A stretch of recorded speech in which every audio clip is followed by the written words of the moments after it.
하나님의 말씀은 창세기 30장 25절부터 30절까지 말씀입니다. 라헬이 요셉을 낳았을 때 야곱이 라반에게 이르되 나를 보내어 내 고향 나의 땅으로 가게 하시되 내가 외삼촌에게서 일하고 얻은 처자를 내게 주시어 나로 가게 하소서. 내가 외삼촌에게 한 일은 외삼촌이 아시나이다. 라반이 그에게 이르되 여호와께서 너로 말미암아 내게 복 주신 줄을 내가 깨달았노니 내가 나를 사랑스럽게 여기거든 그대로 있으라. 또 이르되 내 품삯을 정하라. 내가 그것을 주리라. 야곱이 그에게 이르되 내가 어떻게 외삼촌을 섬겼는지 어떻게 외삼촌의 가축을 쳤는지 외삼촌이 아시나이다. 내가 오기 전에는 외삼촌의 소유가 적더니 번성하여 때를 이루었으니 내 발이 이르는 곳마다 여호와께서 외삼촌에게 복을 주셨나이다. 그러나 나는 언제나 내 집을 세우리이까. 아멘. 할렐루야. 인생에는 여러 차례 위기가 찾아옵니다. 그 위기 앞에서 절망하다가 인생을 망치는 사람이 있는가 하면 그 위기를 전화위복의 기회로 삼아 인생의 역전을 이루는 사람들이 있습니다. 어떤 위기가 찾아왔느냐가 문제가 아니라 그 위기를 어떻게 극복하느냐가 정말 중요한 문제입니다. 성경을 보면 인생의 위기를 인생 역전의 기회로 삼아 큰 성공을 이룬 사람들이 여럿 있습니다. 그중 대표적인 사람이 바로 야곱입니다. 야곱이 성공하려면 극복해야 할 몇 가지 약점들이 있었습니다. 우선 그는 장남이 아니었습니다. 야곱은 이삭의 쌍둥이로 에서와 거의 같은 시간에 출생하였음에도 불구하고 장남 에서와 달리 특별한 배려나 주목을 받지 못했습니다. 즉 에서에 비해 시작부터 불리한 환경에서 자랐다는 것입니다. 다음으로 그는 성격적 문제가 있었습니다. 에서는 사냥에 탁월한 능력을 가지고 있었고 호탕한 성격의 외향적인 성격으로 눈에 띄는 사람이었지만 야곱은 그 당시 남자로서 갖춰야 할 능력이 많이 부족했습니다. 조용하고 내성적인 성격으로 사람들과 어울리기보다는 혼자 집에 있기를 좋아했습니다. 그래서 별로 사람들에게 성공할 제목으로 주목을 받지 못한 상태였습니다. 더 큰 문제가 있었습니다. 치명적인 흠이 있었습니다. 그는 죄를 지었습니다. 그는 치명적인 실수를 범합니다. 아버지 이삭과 형 에서를 속였습니다. 먼저 배고파 쩔쩔매던 형 에서를 팥죽으로 유혹해서 장자의 명분을 빼앗았고 늙어서 사람을 분별하지 못하는 아버지 이삭을 자신이 에서라고 속여서 에서 대신에 축복을 받습니다. 장자 명분과 유업의 축복을 비열한 방법으로 빼앗은 것입니다. 그래서 그는 더 이상 집에 머물러 있을 수가 없었습니다. 죄인으로 도망쳐야만 하는 상황을 맞게 된 것입니다. 이제 그는 가족과 가까운 사람들로부터 아무런 도움도 받을 수 없는 형편이 되었습니다. 이렇게 볼 때 야곱은 성공하기에는 너무도 좋지 않은 상황 속에 처하게 됩니다. 절망하며 인생을 포기하기 쉬운 조건들 속에 처하게 된 것입니다. 그러나 그가 이런 악조건을 딛고 인생의 위기를 극복하며 성공적인 인생으로 역전할 수 있게 되었고 큰 가문을 이루게 되었습니다. 큰 재산도 모았습니다. 이스라엘의 족장으로 하나님의 구원 역사의 중심에 우뚝 선 인물이 되었습니다. 그동안 저는 말씀을 통해 고난 가운데서도 행복할 수 있는 믿음을 중심으로 함께 많은 시간 은혜를 나눴습니다. 그러나 그렇다고 해서 하나님께서 하나님의 백성의 삶에 있어서 성공의 삶, 부유한 삶에 대한 소망을 내려놓고 살기를 바라시는 것은 아니라는 것입니다. 하나님의 계획 속에는 하나님의 백성의 성공과 풍요로운 삶도 포함되어 있기 때문입니다. 야곱의 삶, 요셉의 삶, 다니엘의 삶, 다윗의 삶처럼 인생 역전의 삶, 세상 속에서의 성공하는 삶 또한 하나님이 주시는 은혜라는 것입니다. 즉 인생 역전의 삶, 성공의 삶을 열어주실 수 있는 분이 하나님이심을 믿고 세상 속에서 승리하는 삶을 소망하며 담대하게 살아가는 것도 하나님이 원하시는 믿음이라는 것입니다. 빌립보서 4장 12절에 나는 비천에 처할 줄도 알고 풍부에 처할 줄도 알아 모든 일 곧 배부름과 배고픔과 풍부와 궁핍에도 처할 줄 아는 일체의 비결을 배웠노라 라는 고백이 있습니다.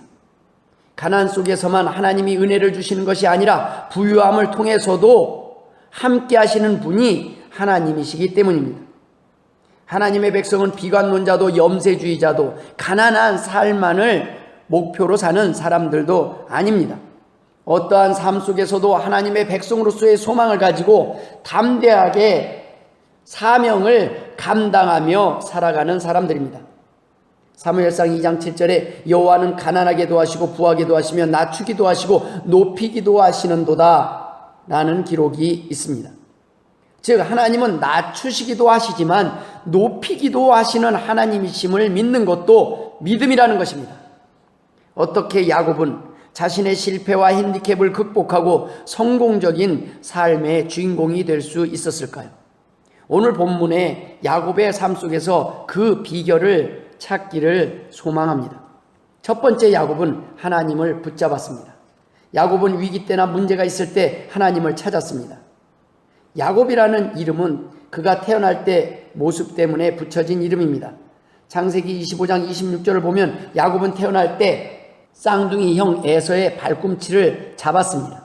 그래서 이 야곱이라는 이름은 발 뒤꿈치를 붙잡은 자라는 뜻입니다. 야곱은 그의 이름처럼 사람을 붙잡고 살았습니다. 자기가 갖고 싶은 것을 가지고 있는 사람들을 붙잡았습니다. 그의 도움을 얻고자 했습니다. 그리고 나아가 수단과 방법을 가리지 않고 그것을 빼앗고자 했습니다. 한마디로 야곱은 사람을 바라보고 사람만 의지하고 사람과 씨름하며 살던 사람입니다. 그러나 그의 이름이 바뀝니다. 하나님께서 그의 이름을 바꿔주신 것입니다. 바로 이스라엘로 바꿔주셨습니다. 창세기 32장 28절에 보면 내 이름을 다시는 야곱이라 부를 것이 아니요 이스라엘이라 부를 것이니 이는 네가 하나님과 및 사람들과 겨루어 이겼음이니라 라고 기록하고 있습니다. 하나님과 싸워 이겼다는 뜻입니다. 실제로 야곱은 야복 강가에서 밤새 기도하다가 천사를 만났습니다. 그를 붙잡았습니다. 축복해달라는 것입니다. 그러나 선뜻 축복하지 않습니다. 그래서 새벽이 되어 천사가 떠나야 하는데 놓아주지 않습니다. 천사가 그의 환도표를 쳐서 위골이 되었음에도 불구하고 붙잡은 것을 놓지 않습니다. 이렇게 볼 때 이스라엘이란 하나님을 붙잡은 사람이라고 우리가 생각할 수 있습니다. 사람을 붙잡고 살던 야곱이 하나님을 붙잡고 살게 된 것입니다. 그러니까 이스라엘 백성이란 하나님을 붙잡고 사는 사람들이라는 뜻입니다. 실패를 하고 넘어지며 위기가 찾아올 때마다 하나님을 찾는 사람들입니다. 하나님을 붙잡고 도와달라고 하는 사람들입니다. 많은 하나님의 백성들이 삶의 위기 때 하나님을 찾습니다. 기도를 합니다. 그러나 야곱처럼 찾지 않습니다. 야곱의 간절함이 없습니다. 절박함이 없습니다. 진실함이 없습니다.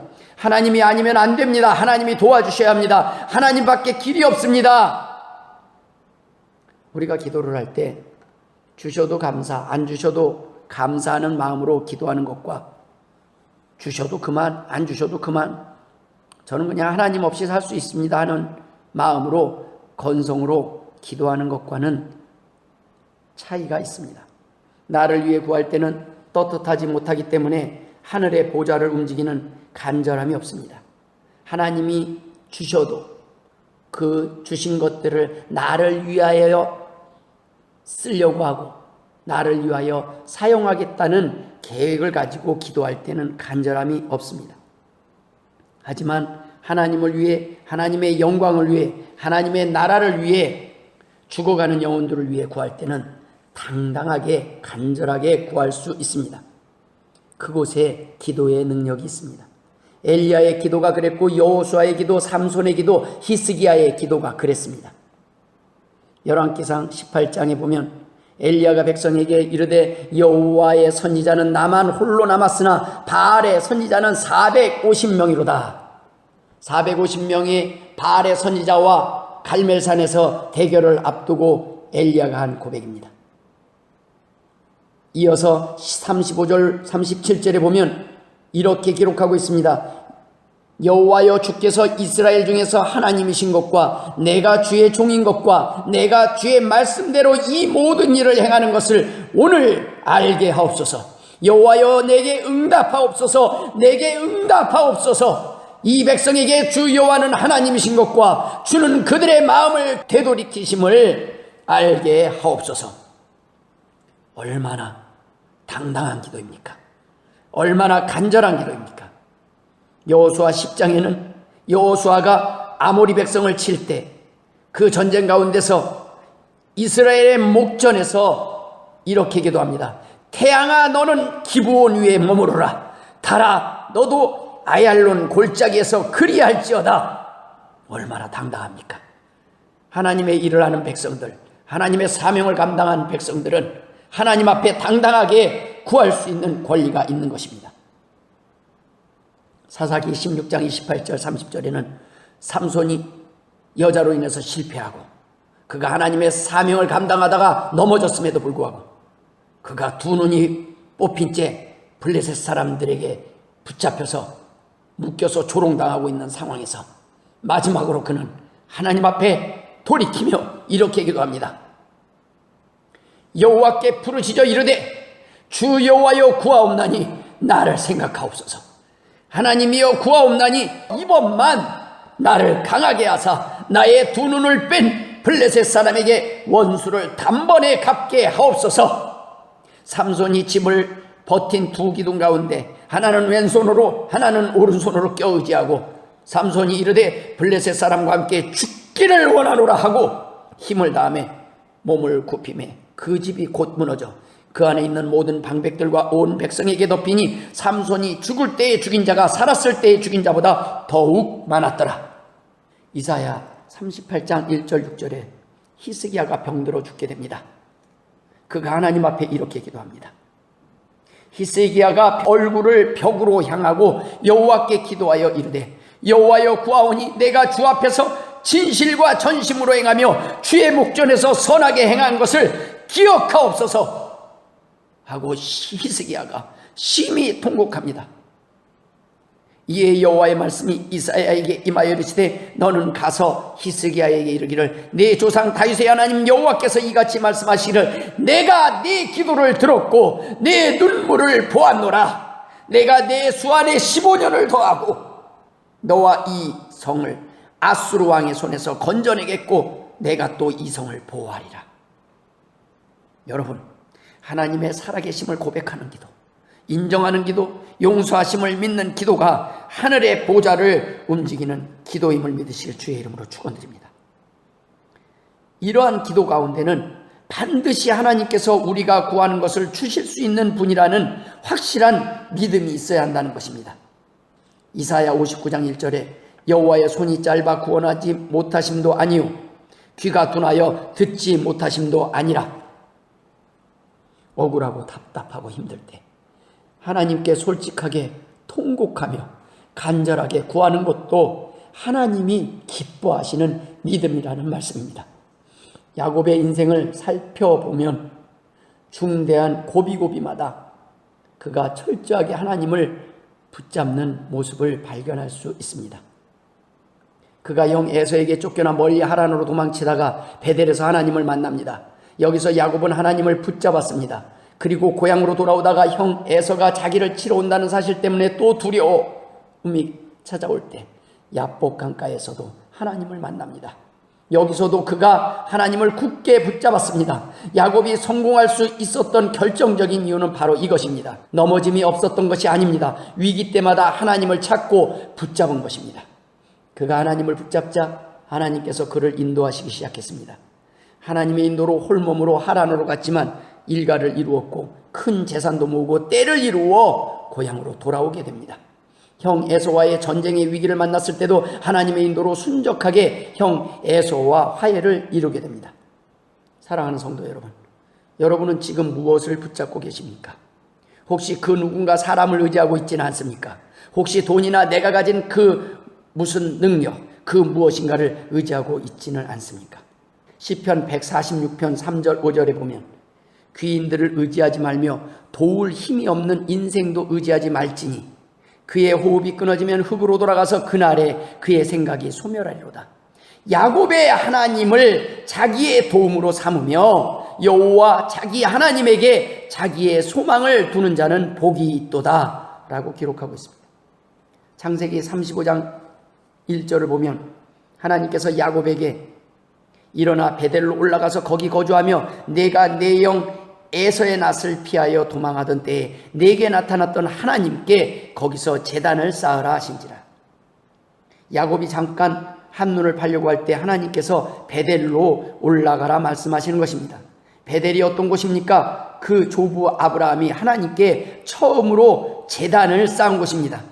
처음으로 하나님께 예배한 곳입니다. 하나님과의 예배가 시작된 곳입니다. 그 예배를 회복하라는 것입니다.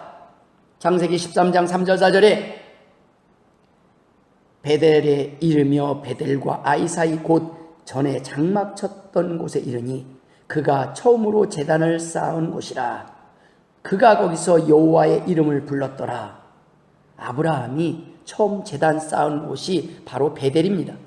한눈 팔지 말고 다시 내 조부 아브라함의 하나님을 붙잡으라고 말씀하시는 것입니다. 그렇습니다. 우리가 인생을 살다 보면 하나님만 의지하다가 살다가도 잠깐씩 한눈을 팔 때가 있습니다. 그때 빨리 베델로 돌아가야 합니다. 야복 강가로 돌아가야 합니다. 다시 하나님을 붙잡아야 합니다. 아브라함의 하나님, 야곱의 하나님을 찾아야 한다는 것입니다. 그래야 성공적인 인생을 살 수 있다는 말씀입니다. 두 번째, 철저하게 야곱은 변했습니다. 야곱은 인격적으로 하나님을 위해 크게 쓰임받기에 적절치 않던 사람입니다. 대단히 교활한 사람이었습니다. 남의 약점을 이용해서 자신의 이득을 취했던 사람입니다. 배고픈 형 에서를 속여서 장자권을 빼앗았습니다. 앞을 잘 보지 못하던 아버지를 속여서 축복을 가로채려고 했습니다.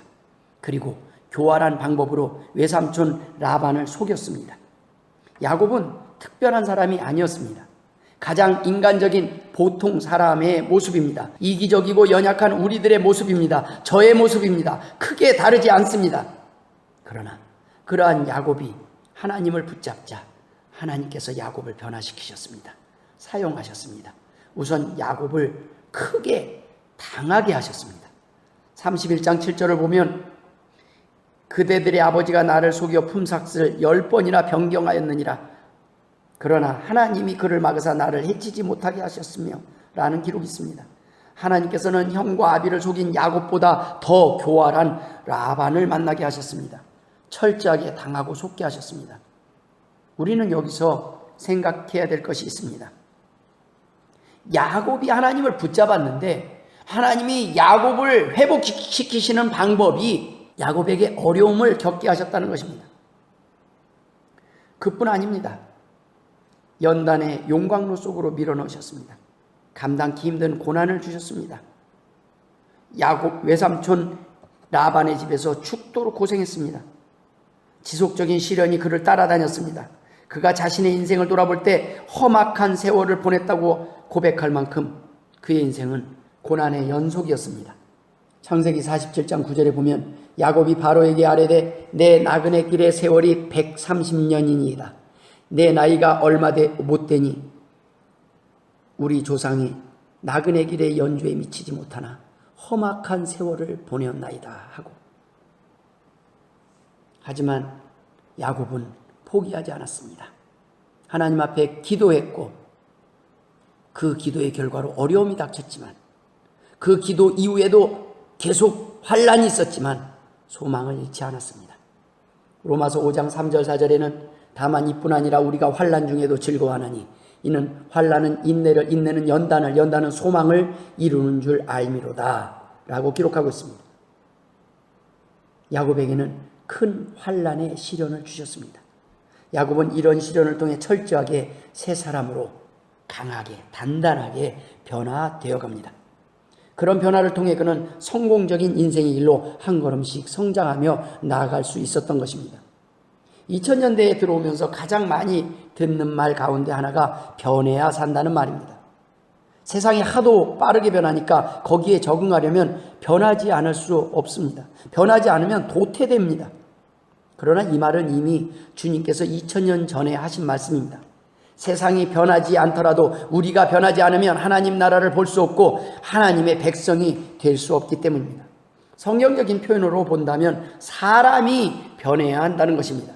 속사람이 변해야 한다는 것입니다. 오늘 본문의 야곱은 철저하게 변했습니다. 그의 속사람이 변했습니다. 물론 그의 습관도 변합니다. 그 결과 그는 성공적인 인생을 경험할 수 있었습니다. 사랑하는 여러분, 우리가 변해야 합니다.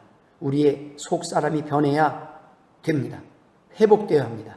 구체적으로 우리의 습관이 변해야 합니다. 생각 없이 몸만 참석하여 드렸던 예배나 기도의 습관이 말씀을 대하는 습관이 변해야 합니다. 그래야 야곱이 경험했던 성공을 경험하는 믿음의 주인공이 될 수 있는 것입니다. 세 번째, 야곱은 최선을 다했습니다. 야곱은 정말 인생을 최선을 다해 살아갑니다. 정말 집요하고 끈덕지게 살아갑니다. 창세기 29장을 보면 야곱이 외삼촌의 집에 가서 라헬을 보고 그를 아내로 맡고 싶어 합니다. 라반과 7년을 일하면 아내로 주겠다는 약속을 받고 아내를 얻고자 하는 일념에 7년을 하루같이 일했다고 기록하고 있습니다. 그러나 정작 라반에게 속아서 레아를 아내로 맞이하게 됩니다. 그러나 야곱은 포기하지 않습니다. 다시 7년을 일합니다. 그래서 무려 14년을 일해서 아내 라헬을 얻게 됩니다. 야곱은 라헬을 아내로 맞이하고자 그 목표를 세우고 자기의 원하는 것을 얻고자 14년 동안 종처럼 일을 합니다. 그는 정말 원하는 것을 위해 최선을 다하는 모습을 볼 수 있습니다. 창세기 32장을 보면 그가 야복 강가에서 기도하는 모습이 나옵니다. 24절에 보면 그가 날이 새도록 천사와 씨름했다고 기록하고 있습니다. 철야하며 기도했다는 것입니다. 그뿐 아닙니다. 천사가 환도표를 쳐서 큰 고통 중에서도 물러나지 않습니다. 정말 죽도록 기도합니다. 정말 최선을 다하는 모습을 볼 수 있습니다. 야곱은 하나님 앞에 최선을 다합니다. 자기에게 맡겨진 일에 최선을 다했습니다. 이것이 그의 성공의 비결입니다. 우리는 언제나 최고가 될 수는 없습니다. 그러나 언제나 최선을 다할 수는 있습니다. 우리에게 중요한 것은 최고가 되려는 것이 아니고 최선을 다하는 것입니다. 최선을 다하다 보면 언젠가 최고가 될 수도 있기 때문입니다. 그러나 최선을 다하지 않는 사람은 결코 최고가 될 수 없는 것입니다. 우리가 인생을 성공하려면 늘 하나님 앞에서 최선을 다해야 합니다. 하나님 앞에서 최선을 다하는 사람에게 언젠가는 성공은 찾아올 수 있습니다. 야곱은 그 힘겨운 인생길을 늘 최선을 다했습니다. 그러다 보니 결국 성공적인 인생을 살 수 있었습니다. 사랑하는 여러분, 하나님께서는 우리에게 최고이기를 바라지 않습니다. 최선을 다하기를 바랍니다. 하나님 앞에서 최선을 다하시길 주의 이름으로 축원합니다. 성공은 하나님의 주권입니다. 그 성공은 하나님께 맡기고 우리 자신에게 주어진 일에 최선을 다하시길 다시 한번 주의 이름으로 축원드립니다. 말씀을 마무리하고자 합니다. 우리 인생을 성공적인 인생으로 갖고 가려면 하나님을 붙잡아야 합니다. 철저하게 변해야 합니다. 최선을 다해야 합니다. 이러한 설교를 듣다 보면 어쩌면 우리가 야곱처럼 하나님만을 붙잡고 하나님이 원하는 대로 변화되어 최선을 다하지 않았기 때문에 성공하지 못한 모습처럼 생각할 수도 있습니다.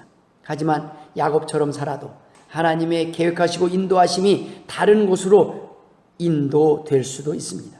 베드로와 같이 원치 않는 곳으로 인도하실 수도 있다는 것입니다. 요한복음 21장 18절에 내가 진실로 진실로 내게 이르노니 내가 젊어서는 스스로 띠띠고 원하는 곳으로 다녔거니와 늙어서는 내 팔을 벌리리니 남이 내게 띠띠우고 원하지 아니하는 곳으로 데려가리라. 하지만 하나님께서는 하나님의 백성에게 야곱의 축복을 주시길 원하심에도 불구하고 낙심한 채 우리가 깨닫지 못해서 하나님이 주시고자 하는 풍성함을 누리지 못하고 살아갈 수도 있다는 것입니다. 놓칠 수 있다는 것입니다. 모두가 야곱과 같은 성공을 경험하는 것은 아니지만 모두에게 야곱과 같은 복을 주실 수 있는 분도 역시 하나님이심을 또한 믿고 깨닫고 돌이켜야 한다는 말씀입니다. 창세기 30장 27절에 라반이 그에게 이르되 여호와께서 너로 말미암아 내게 복 주신 줄을 내가 깨달았노니 라는 고백이 있습니다. 야곱처럼 우리에게 이런 고백이 있기를 소망하며 축복합니다. 하나님께 영광 돌릴 수 있는 삶을 경험하시길 주의 이름으로 축원드립니다. 창세기 30장 30절에 내 발이 이르는 곳마다 여호와께서 외삼촌에게 복을 주셨나이다. 믿음이 있는 백성들의 기도에는 성공을 위한 기도도 포함됩니다. 여러분, 이러한 기도를 하십시오. 하나님, 나 때문에 축복받게 하옵소서. 나 때문에 부자 되게 하옵소서. 나로 인하여 내 가정이 복을 받게 하여 주옵소서. 우리 교회가 부흥되게 하여 주옵소서. 내 이웃이 복을 받게 하여 주옵소서. 내 나라와 민족이 나 때문에 복을 받게 하여 주옵소서. 나로 인하여 이겨내게 하옵소서. 나로 인하여 복을 받게 하옵소서. 이 기도가 쉬지 않기를 주의 이름으로 축원합니다. 고린도후서 6장 10절에 근심하는 자 같으나 항상 기뻐하고 가난한 자 같으나 많은 사람을 부유하게 하고 아무것도 없는 자 같으나 모든 것을 가진 자로다. 8장 9절에는 우리 주 예수 그리스도의 은혜를 너희가 알거니와 부유하신 이로써 너희를 위하여 가난하게 되심은 그의 가난함으로 말미암아 너희를 부유하게 하려 하심이라. 계시록 3장 17절에는 내가 말하기를 나는 부자라 부유하여 부족한 것이 없다 하나 내 공고한 것과 가련한 것과 가난한 것과 눈먼 것과 벌거벗은 것을 알지 못하는도다. 빌립보서 4장 12절에 나는 비천에 처할 줄도 알고 풍부에 처할 줄도 알아 모든 일 곧 배부름과 배고픔과 풍부와 궁핍에도 처할 줄 아는 일체의 비결을 배웠노라. 여러분, 우리는 어떠한 상황과 결과 속에서도 부유한 사람입니다. 행복한 사람입니다. 성공한 사람으로 살아가길 원하시는 것이 하나님의 뜻임을 믿으시길 주의 이름으로 축원드립니다. 기도하겠습니다. 하나님 아버지 은혜를 감사드립니다. 하나님 아버지, 가난함 가운데서도 감사하게 하신 하나님, 부유함 가운데서도 영광 돌리게 하여 주옵소서. 이제는 우리 구주 예수 그리스도의 은혜와 아버지 하나님의 극진하신 사랑하심과 성령님의 감화 감동 역사 충만하심이 오늘 하나님 앞에 나로 인하여 복을 받게 하옵소서라는 기도 제목을 가지고 하나님 앞에 소원을 구하는 주의 백성과 자녀들 머리머리 위에 이제로부터 영원토록 함께 있을지어다. 아멘.